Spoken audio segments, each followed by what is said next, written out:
Good morning, good afternoon, good evening around the world. My name is Doug Brunke. I'm the founder and CEO of Global Chamber.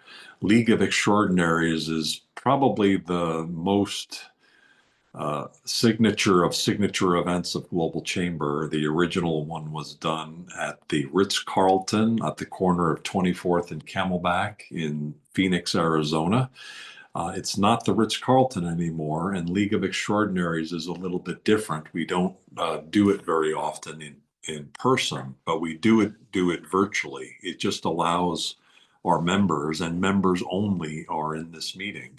It allows our members to connect up and share more about who they wish to meet and any other needs that you have so that other members can learn. Also, those of us here at headquarters can find out more about what's going on, give you an opportunity to share at any given time. You can send an email or call or text or send a message in global chamber communities. There's a myriad of ways uh, of getting connected in or just calling and letting us know. This is one of them, and it also connects you with members as well, which is kind of cool. Let's uh, let's start with Chet. Chet, as we were mentioning and talking about, had a root canal this week, and so it was a successful one. So that's good news. He's a new member of Global Chamber. He's in the in mainly been in government sales and support. His company has, and now they're diversifying away into some private industry in addition to the government work. Very successful.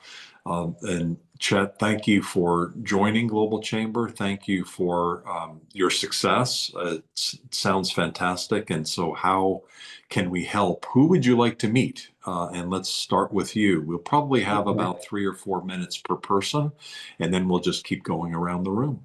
Okay. Thanks, Doug. Good morning, good afternoon, good evening, everybody. I'm Chet Cito. I'm the owner of CJ Cito Sports Services, and last year we celebrated our 25th anniversary. We are primary in the federal government sector. Our primary service is environmental health and safety, and with the government and the terrorists and the economic situation the way it is. We see a lot of foreign businesses looking to establish a presence here in the United States in order to get around the tariffs. And what we would like to do is to identify these businesses as they are looking to come to the United States, help them identify locations, and then help them navigate through the EPA and OSHA compliance regulations.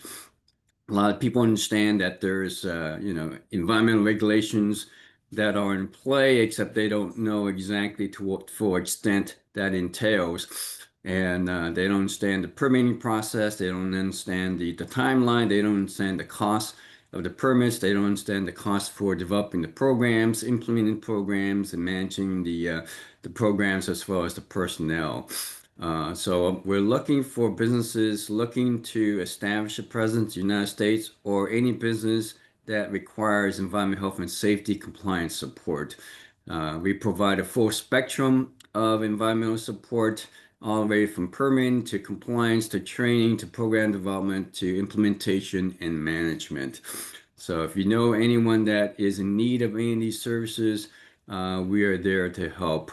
We have resources throughout the U.S. Our headquarters is in Ventura, California. We have people in Hawaii. We have people in Connecticut, Texas, Maryland, Virginia, and D.C. So we can pretty much cover the full U.S. Territory. As I said, our primary headquarters is in Ventura, California. And if we can keep people in compliance in California, we can keep people in compliance anywhere in the United States. Fantastic. Great summary. Does anybody have any questions for Chet? Hey, Chad, my name is Steve Nicokiris. I'm calling from New York City. Just curious, how many people do you have working for you? Congratulations on 25 years. Well, we purposely kept the business small. So right now we're about 80 people. And the problem with people is they come along with people problems. So we Yes. purposely keep it small. We purposely keep our management level small. So besides me, there's one other level of management, and we keep it small. And we also try to keep it as a family-friendly working environment. I don't like big bureaucracies. So yeah, we've been in business, as I said, for 25 years, and the whole idea is to keep it small and keep it manageable and keep it profitable. When you only have one layer of overhead to support, then your overhead rates are pretty Mm. small. I'm based in Stamford. Where in Connecticut are do you have some people? Let me see, Danbury? Does that sound right? Okay, Oh, yes. Danfield, I'm sorry. It must be Is that right? a little further north. I'm only 10 miles into Connecticut, so Oh, okay. uh, It's just south of New Haven. yes. Yeah, we have an office in New Haven. Oh, okay. All right, great. Yeah, we Thank go up to New York quite a bit. Thanks, Stephen. You're welcome. Thank you for sharing. Chat, please put your information in the chat area. This is only members of Global Chamber, so you should always be vetting and be checking, but it's a safe and trusted community here. Feel free to connect up by LinkedIn. All of you feel free to put your information in the chat area and connect there as well. I Because it's a little bit late there, I want to make sure I get to Jason Ball. I presume you're in Australia, so it is a tad late in the evening. So congratulations on joining in today. Jason is a new global advisor for Global Chamber. However, he's a longtime acquaintance and connected for many years. He is in Australia, but he's an extraordinarily connected leader in Japan. Uh, he has a LinkedIn group called, I think it's still there, Business in Japan. I was having trouble finding it the other day, but I think I eventually found it. With many, many tens of thousands of folks there, he can provide some additional details. But in addition to his technology work, he's been over the years been building a network in Japan, now doing three quarterly sessions a year, big events. One of them just happened. So congratulations, Jason, on the work that you're doing both in Japan and in Australia. Who would you like to meet, and how can we help? Yeah, thanks, Doug. Um, and I guess really just joining to see how things go and introduce myself. As Doug said, I lived in Japan 18 years, and in that time built a large community. I was an early member to LinkedIn um, in February 2004, and I saw not a website, but people that I was just starting to meet, and others that I wanted to meet, and so I've been a Japan-focused member of LinkedIn proactively daily since then. And in that time, I started one of the early groups, or actually, I didn't start it. I joined with the guy who started it and took over from him.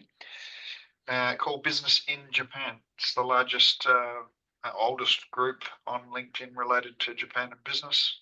We've got over 93,000 members at the moment. About 30% now are based in Japan. And the rest are self-selected as being interested in business or just a professional life in, with, or related to Japan.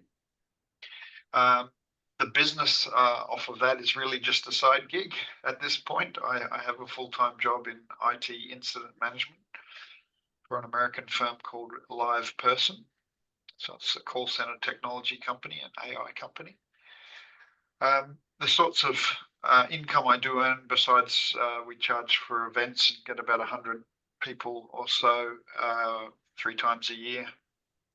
We do free online events as well that are usually drop-in audio only type networking events, occasionally these days with a speaker as well. But I have a growing group of Business in Japan experts and partners, BIJ partners, that are owned by people I know and trust, and they offer services to people who are interested in the Japan market.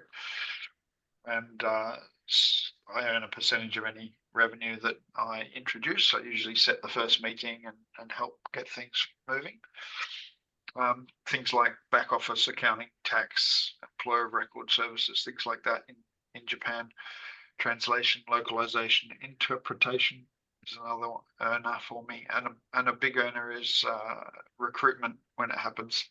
Recruitment fees are very high in Japan because it's hard, and so yeah, I either introduce a company or financially beneficial if I introduce a candidate, because there's not enough candidates for all the jobs in Japan that require English and Japanese. And the bigger deals that do come up, just to give you an idea of the ones that involve me doing some level of consulting, when someone says, do you know anyone in wastewater, for example? And I end up introducing someone who's an expert in global business development for wastewater. We go to Japan, we meet a wastewater company, and we put in a quote for helping them identify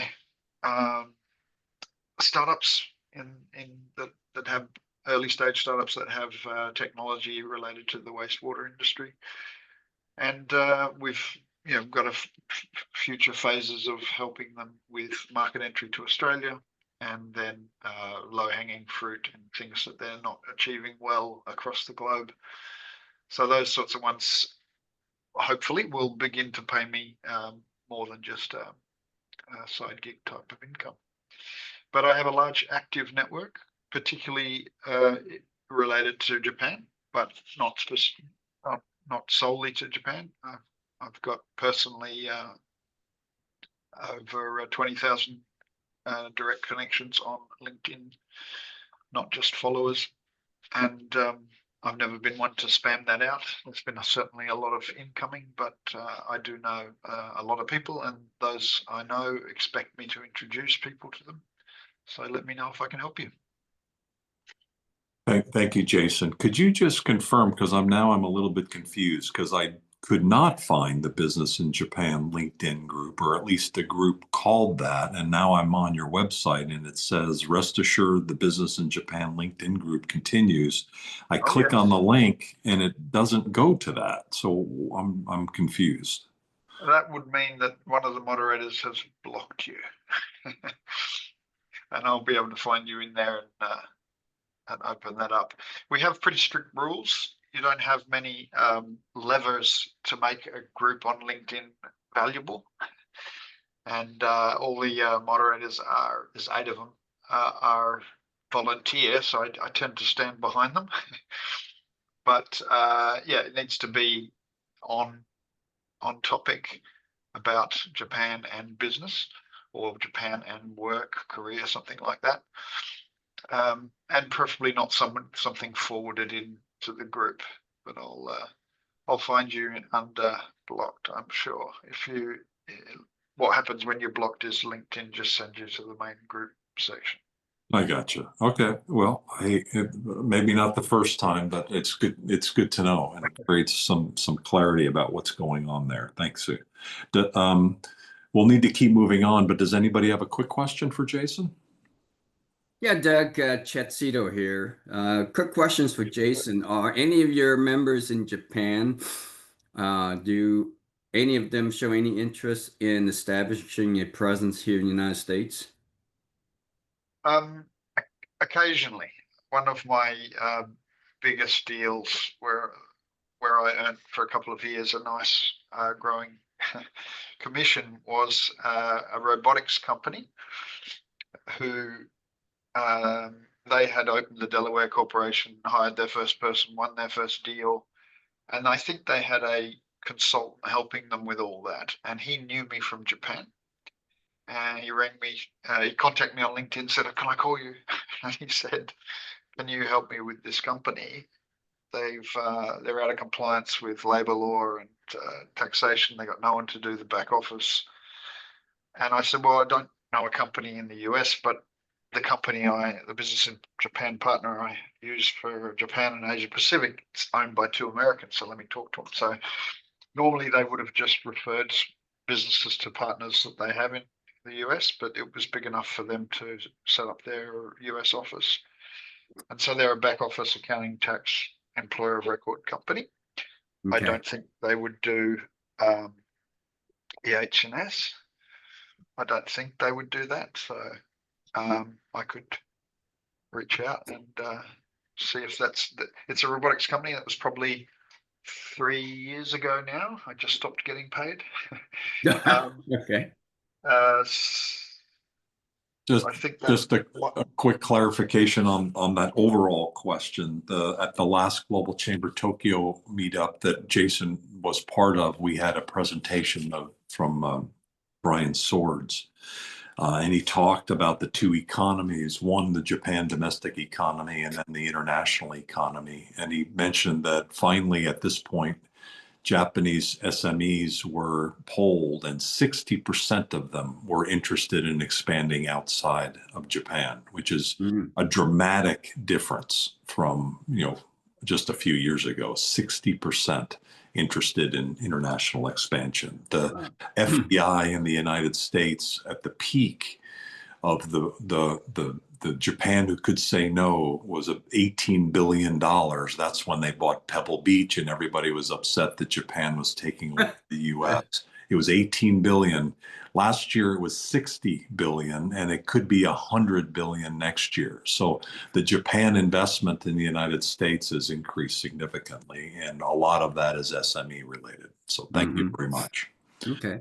Well, we're going to have to keep moving. Jim, a quick question? Yeah, I understand that the Japanese government is wanting to unload a lot of the U.S. Treasury bonds. I mean, trillions of dollars. Any feedback on that, Jason?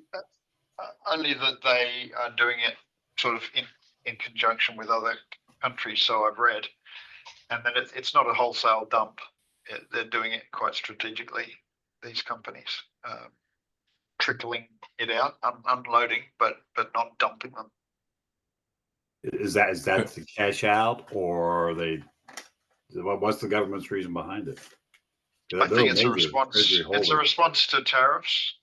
It's part of their discussions around working more closely together in trade, and it's a quiet. Nobody stands out particularly more than any other, although Canada probably does still, in responding to the tariffs.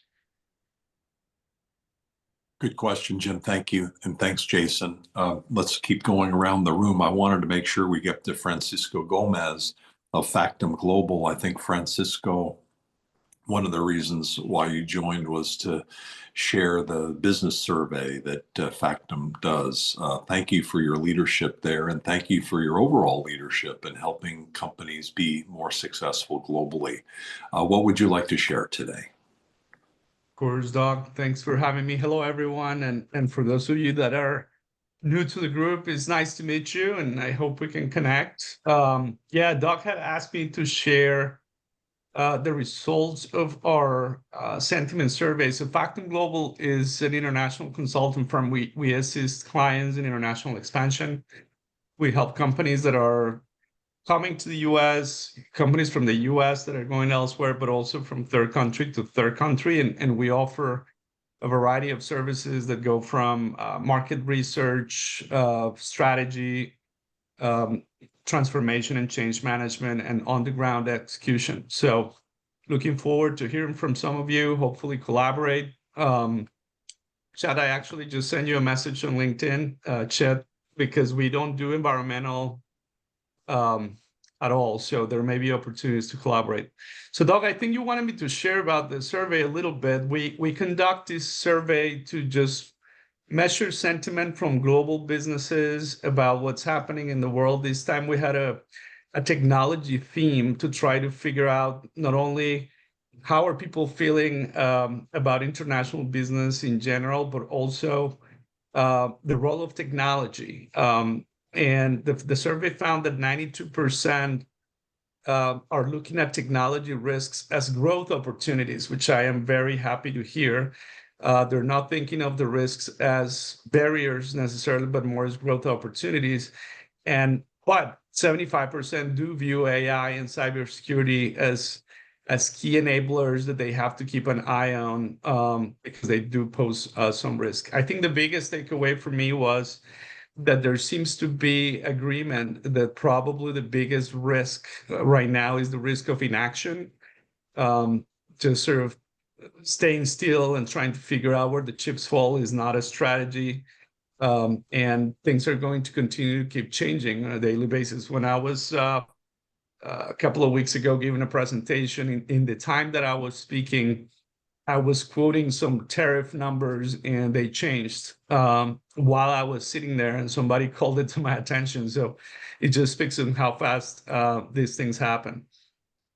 So just very, very quickly, I'll put a link on the Zoom chat here.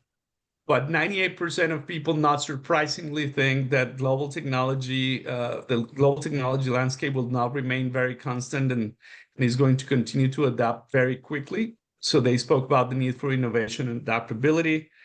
92%, as I was mentioning, see technology risks as opportunities. And when we dig into that, companies are trying to figure out how to leverage technology both internally to speed up their processes, to reduce costs, but also externally to help their customers operate in a more seamless way. 61.5%, so nearly 62% of people are targeting Asia Pacific for expansion. So when we ask about regions, Asia Pacific was number one, followed by Europe at 43% and Latin America at 41.5%. So those seem to be the three regions of the world that our respondents are looking for expansion. And 66% see customer segments increasing and see growth opportunities as top factors that are influencing their international strategy. So companies essentially are saying their business is changing, their customers are changing, and they're seeing new segments of customers that they can target as a result of everything that's happening. I think one of the last messages has to do with how leaders are turning risk into opportunity by embracing this change rather than just reciting it, right? So there is all this risk around us, there is uncertainty, and the companies that are truly succeeding are those who are turning those risks into opportunity, that are observing the new corridors that are opening up almost on a daily basis. We're all in this call because we're an international business, so we know that different countries and different regions of the world are continuing to sign deals and try to lower barriers. So unfortunately for the US, many of those deals and those new corridors do not necessarily include the US. So people are watching those. They're finding all kinds of new opportunities. And I think the overall sort of message is international business is very much alive. There is opportunity everywhere. It's just changing. It's changing rapidly. And we're going to have to adapt to those things.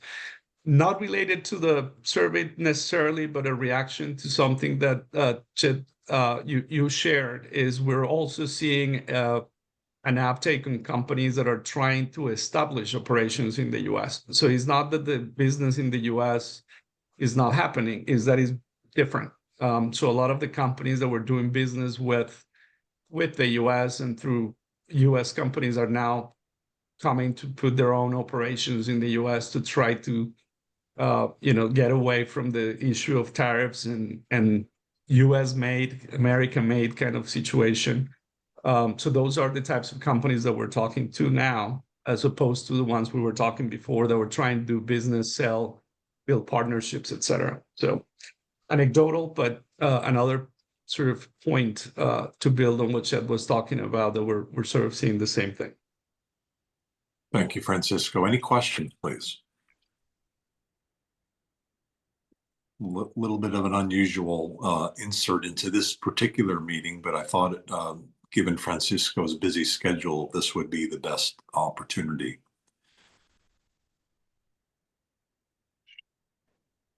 And hearing none, thank you, Francisco. Appreciate the share. Is there anything else that we can do to help? Send us clients. So for those of you that work sort of the periphery of what we do, welcome conversations on collaboration. We we serve our clients holistically, and we rely on partners for specific things that we don't do directly, the environmental being one of those. So let's have a conversation. But any others that perhaps have very specific skills or things that you offer for these clients that are arriving, let's chat. I think that these times really do require partnerships, and we welcome those kinds of conversations. So thanks, Doug. We appreciate it. So mainly companies that are landing in the U.S. sounds like your main focus at this moment, but you help people grow in all sorts of markets. Yeah, just companies that are trying to expand out of their home market, whatever that means. Chances are we can help, and if we cannot, we will let you know. But there are parts of the world where we're not very strong yet, Africa being one of those. But all of Asia Pacific, the Middle East, Latin America, the US, very, very strong, and we can help companies that are moving across those corridors and trying to expand into those markets. Great. If it makes sense, we have 2 events coming up in Africa, 2 big ones, the 7th through or the 9th through the 11th in Tanzania with the president of Tanzania, and then later in the month in Nigeria, another high-level entrepreneur business meeting. So if either of those, if we can feature you somehow or get you involved, happy to do so. Would love that. Appreciate that. Also, thank you. I think is his name Assam in Thailand. William Min is in the call here today. He's Global Chamber Executive Director for Bangkok. And I think those two, not I think, I know those two have been meeting and talking about growing the chapter there. Oh, excellent. Yeah, Asim Goyal. Asim. Very good. William, do you want to just say hi and anything that we can do for you today? This is Francisco, who's Asim's big boss. Hi Doug, hi Francisco. Thank you so much. Yes, I have been in touch with Asim almost daily now. We have been inviting some new advisors for the chapters, and we're gonna have meetings with all the advisors this weekend, and then after that we will have the official ones in the upcoming next week or so. We are still planning things out, but eventually the chapter is building up really nice, and we are hoping to have the official Global Chamber Bangkok chapters monthly meeting by next month. So really exciting times. Yeah. Well, congratulations, William, and it's nice to meet you virtually. And anything we can do to help, by all means. Yeah. Thank you, Francisco. Thank you very much. Let's keep going around the room. We have about 29 minutes left, and so that probably means about 3.5 minutes for each of the remaining folks. So I'll try to do a better job of kind of keeping things moving so that we do finish up at the top of the hour. Let's go to Edmund Ho of Gear. They're experts on BPO support, a lot of connectivity to the Philippines. Edward, I think you're in Florida. Tell us a little bit more about who you'd like to meet and how we can help. Hi, Doug. Thanks for the introduction. My name is Edmund. I'm actually based in Singapore, but I'm actually currently in Bangkok for a business trip. So I'm VP of Sales for Gear Inc. Main region is Asia Pacific for us. So Gear Inc., we're a business process outsourcing services company, delivering a variety of different services and support elements to our customers and our partners. We see ourselves as more of a generalist, not a specialist in a particular area. And because of that, we have customers that engage us for different things, whether it be customer support, trust and safety, so content moderation for a lot of social media platforms, for example, game development, game management, functional outsourcing. So if you're looking to outsource a bookkeeper for an Australian market, for example, we could do that. And obviously, we've been doing a lot of IT outsourcing, which is more of my background before I joined Gear Inc. And that could mean solution architects in different pillars, different specialities, as well as obviously keeping up with the AI trend. If you're looking for developers, looking for experts that can help you with your large language modules, we're able to obviously provide that to you as well. So looking forward to connecting with everybody. Looking forward to obviously working with yourselves and anybody that you're aware of who might be interested into tapping into potential resources that are available across Asia Pacific, across parts of Eastern Europe, across Latin America, talk to us. We'd be in a position to obviously, identify different areas where we can come in to provide a variety of different services across different languages.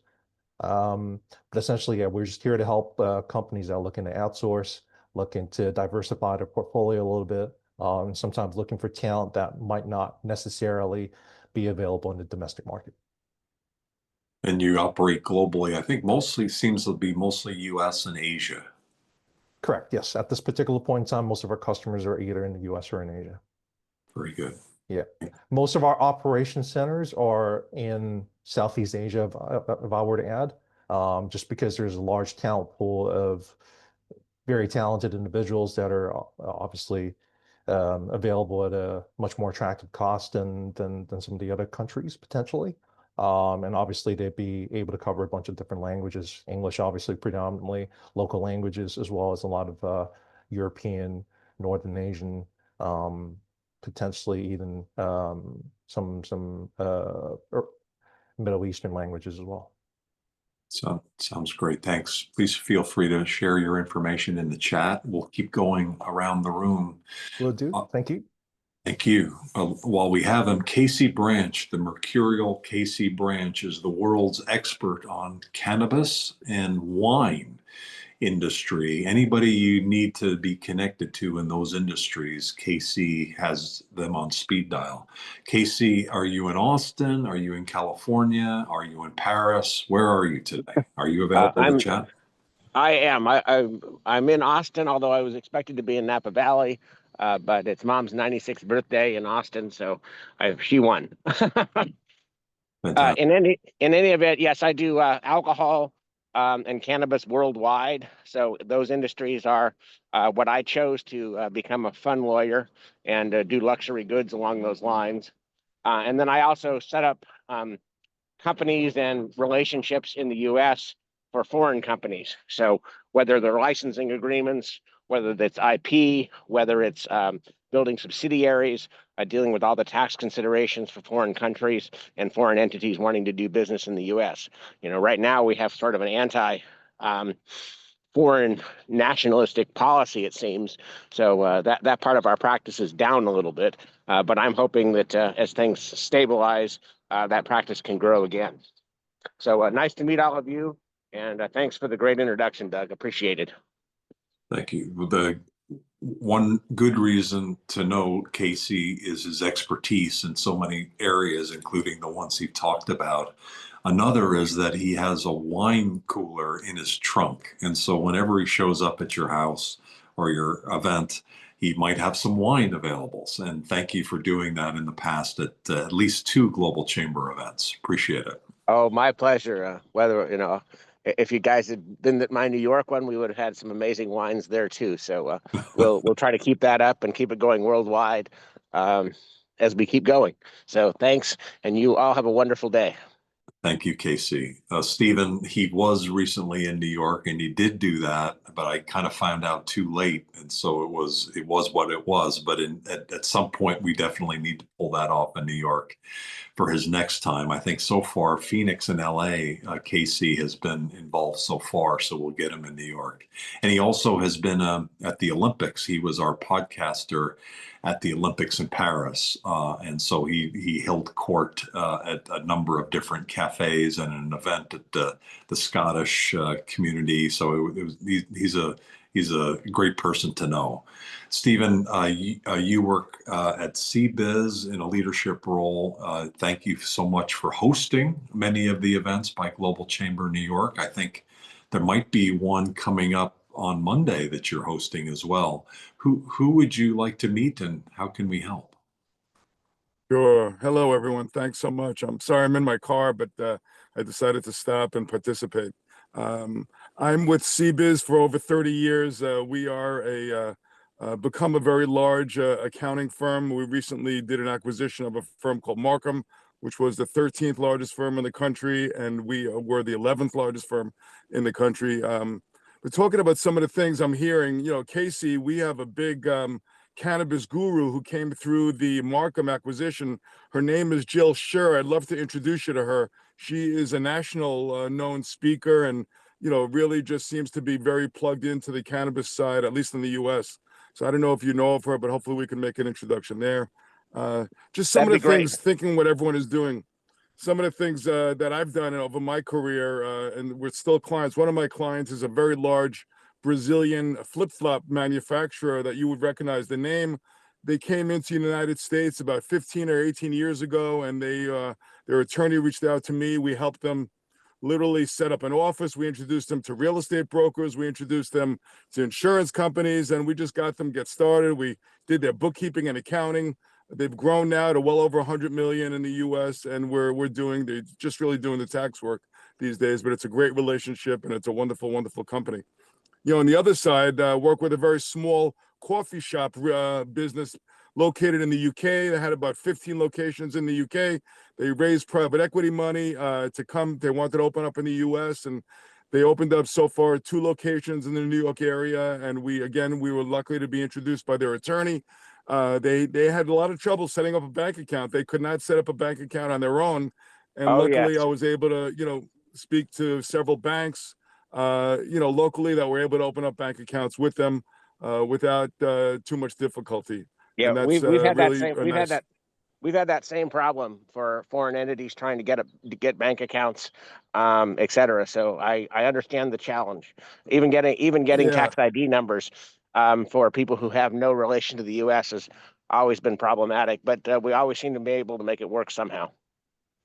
Yeah, well, again, we'd love to be a resource. That's something we could do. And TD and Citibank, just to be honest, were the 2 most, quickest and easiest to work with. And those are just a couple of the things. Love to speak to business owners or C-suite people. Anyone who's looking for any kind of guidance or advice. Anyone coming into the New York area, love to host a coffee or a cocktail or a drink.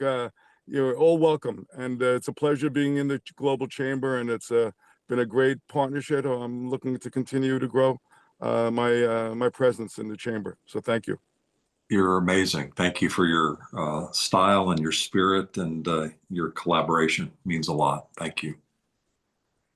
Let's keep going around the room. Alex Howard is in the south of the UK and has a really interesting sport that he's looking to get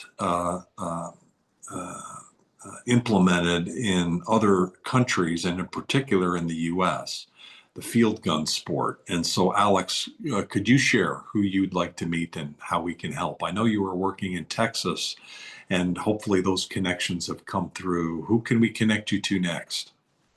I'd be amazed if you knew what the sport was about, but basically it's a non-contact team race.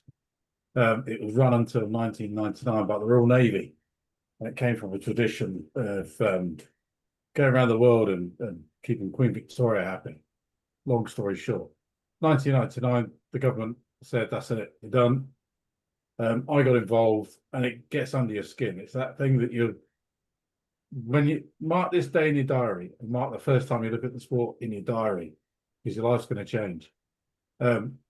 I think the USA is an ideal market for it. And I think you guys over there have the right attitude, a robust outlook on life and sport, and therefore we'd fit really well. We're looking to tour the USA, generate Team USA, create Team USA. There's also a couple of opportunities that have popped up in Australia and New Zealand. So the aim is to turn this sport into an international, commercially viable touring league. It's a high impact, short form sport, and we would really love to speak to anybody who's interested in, like Steve said, getting us into the States in good order, and then helping us find investors, maybe franchise owners, and people that want to get involved in the business of sport. And something that's never been done before, is ideally packaged for the contemporary sports consumer market. And like I say, it's that thing that you never knew you needed until you see it, and you wonder how you could have done without it. So yeah, please get in touch. I'll put my LinkedIn in the chat, and I'm more than happy to send you more detail on the concept and how the sport is done and competed, all that good stuff. It reminds me of a couple people I've met in the last few years of where they've introduced new sports into new markets. And so if any of you are familiar, I'm going to dig out what those were. But if any of you are familiar with that or know people who might be able to help with that, that would probably be a great connection for Alex. That would be brilliant. Alex, I know somebody who does a big franchising guru. You know, he's not going to be able to help you raise money, but is a friend of mine. You know, if you're looking for franchising suggestions or whether or not, you know, this is a franchisable concept, I'd be happy to make an introduction, you know, to my friend. I'm sure he'd be happy to speak to you. His name is Steve, Greg Pritchard. Certainly interested in what you're saying about helping companies get into the USA, because that's going to be a big thing for us. What was the name, Steve? Greg Pritchard. I will follow up with you offline. You know, I've known him for a couple of years. He's very, very connected into the franchising space, and I will circle later today. That's something I can help with as well, because I do. I didn't mention, but I do sports law, working with small franchises, working on their sponsorships and things like that, and their contracts and all of those fun things. And then I've worked on a couple large transactions involving some very large stadiums as well. So happy to be a resource for you as well. Yeah, Casey, thanks very much. Yeah, I'd like to say anybody, I'd love to send out how we're going to do this and a little bit more detail on the sport, because it's one of them things. I've been at this for 7 years. It's getting better and better. I just want to accelerate that process and get it out to the world, because like I say, it's not until you see it, not until you stand next to the track and hear that kit moving across, ton of equipment flying through the air by muscle alone. It's life changing. So sounds good. You're obviously very passionate about it. So thank you for sharing. We talked about Africa earlier, and Moses Koyabe is very passionate about Africa. He's a long time member and collaborator of Global Chamber. Thank you, Moses, for your recent renewal. Thank you for the work that you've done in aerospace and UAV and drones, and just your technology knowledge, and also your connectivity to Africa and global markets has been really significant. What would you like to share today? Who would you like to meet? Are you able to talk?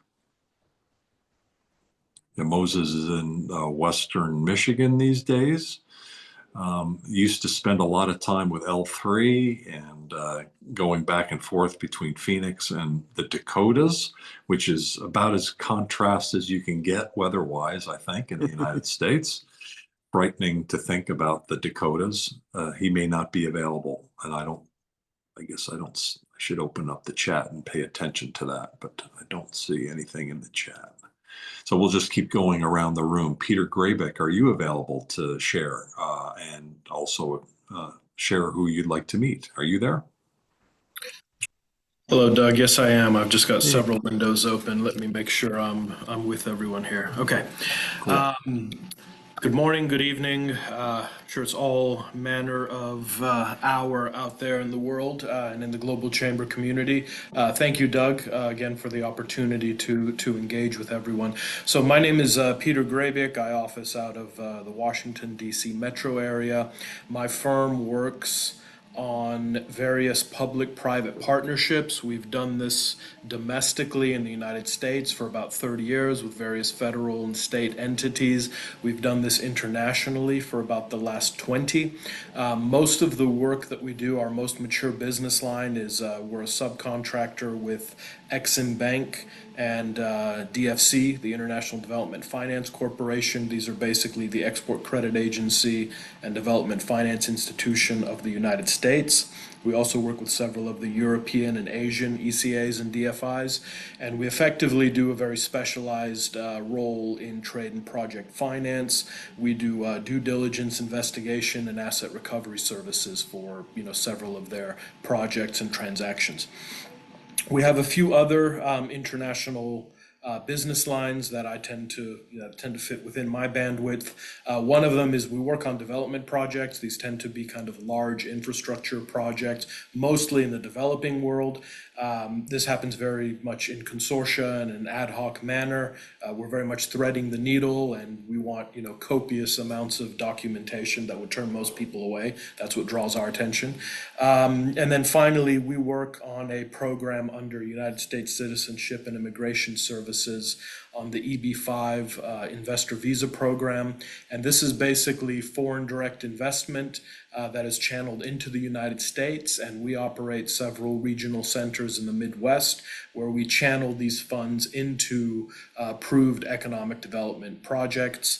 And this is effectively a pathway to permanent residency and, if desired, citizenship for foreign investors. So if any of these three spaces are areas that you guys are interested in, the due diligence investigations and recovery work, trade and project finance, working on project development, or U.S. foreign direct investment through the EB-5 investor visa program, I'd be happy to work with you. Hope that was concise and to the point. So thank you everyone again for the opportunity to engage.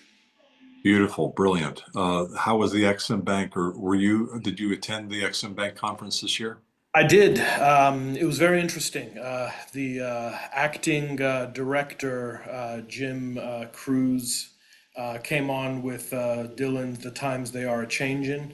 That was his entry song. So effectively, XM, Congress has put forward, he's still in committees, a new nominee for director, a Serbian American named Jim Jovanovic. It looks like once he's confirmed, he'll be at the head of the organization. The main issues with XM is actually a relatively successful organization. It does contribute to the fund. I think since 1990, it's contributed about $9 billion to the U.S. Treasury. The big issue with XM is it has a statutory authority of about 140 billion, and it puts out about 40 billion. And the main regulatory cap is that if it encounters a 2% loss ratio, the funding authority is paused. And this is an organization that was developed to fill a gap that the private sector finds too risky. And a 2% loan loss ratio is very conservative. I know I'm getting into some wonky terms here. The initiative within the organization and within those that are proponents of the organization is to try kind of unchain the beast and let it get more active in providing liquidity for U.S. firms to export more. So we'll see what happens. 2026 is when they're up for congressional review. People at XM want to push that to 2025, which is this year. So we'll see. But that was the most substantive thing to come out of the event. Otherwise, there was a lot of networking. So amazing, great progress with Exim Bank, and a great organization. Certainly done a lot of really good work and has been under fire for a decade. And it's great to see that have some both feet on the ground, or seemingly does. Yeah, it can be a hot potato, that's for sure. Politically. Exactly, it has been, and so it's a little bit of a surprise, but a pleasant surprise. Jim, is there anything else that you wanted to share? You asked a question earlier. Anything we can do to help? Well, I'll drop it in the chat. We're a specialty boutique group. We're getting a little bit better on first to market, and I'll drop it. First to market is the unicorns. We've been pretty successful with those. We do a lot of deep research on startups. I'm not going to bore you with everything. The first two things are basically discovery and workshop. And we come out of that little bit of thing that don't do it. Crawl if you want to. And then you walk or you run. It really depends on what the market needs at that time. Okay. Basically looking for future successful company. We've been pretty successful, especially lately with what we call disruptor and established markets. the Ubers, the Verbos, the Instacarts. That seems to be a pretty good growing niche. It's just very, very interesting to see how it can. Some of those things can scale and some of them can't. So we'll just tell them very politely, though. Thanks for your support, collaboration, and leadership as well. Before we close the room, does anybody else have anything? Did I skip anyone, or does anyone have anything else they'd like to share before we close?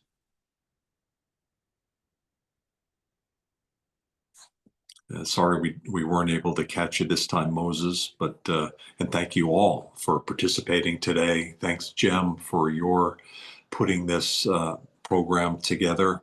We do this one every second Tuesday, and we do it every final Friday. The final Friday one tends to be at 8 a.m. Pacific time. In fact, I don't think we ever change that. It's always 8 a.m. Pacific time. This one sometimes is 6 a.m. Pacific, sometimes it's 4 p.m. Pacific, so it can be captured at a more decent hour for people like Jason in Asia. We've got a whole bunch of stuff coming up, a litany of opportunities. The main thing, certainly for us to communicate, is that we support our members. We bend over backwards and do whatever we can to support members. We happen to be on an implementation of HubSpot right now and kind of changing our operating processes this month. So we're a little bit distracted, but nonetheless, we are definitely not distracted enough to pull our attention away from supporting members. So thank you all. Have a great rest of your day. Take care, everybody. Thank you, everyone. Bye. Take care. Thanks, Thanks, everyone. everyone. Thanks, everybody. Cheers. Thanks all. Forward and connecting.